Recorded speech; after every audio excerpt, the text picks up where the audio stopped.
In this example, we are asked to use the table to answer a couple of questions. The first question being to complete the table. So we want to start by looking at column A and figure out what is the pattern between each set of numbers. To go from 1 to 2, we are obviously adding 1. And then from 2 to 3, we're adding another 1, which means to go from 3 to the next one, we want to add 1 again, which will give us 4. And then again to get 5, and then 6 and 7. In column B, it's not quite that simple. So the first thing I always like to do is take our numbers and subtract them. So take -3 and subtract -7. With the negative here, those turn into pluses. So really I have -3 plus 7, which will give us 4. So I know that there's a difference of 4. The question now is, am I adding 4 or am I subtracting 4? In order to go from -3 to -7, we are actually subtracting 4. Or you could say you're adding -4. Either way.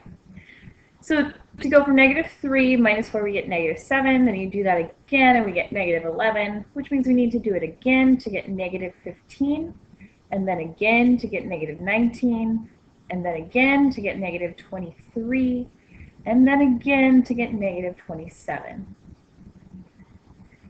So that takes care of both A, and if you think about it, takes care of question B. What is the pattern? Well, the pattern in column B we had to figure out in order to complete the table. We know that we are either subtracting 4 or adding -4.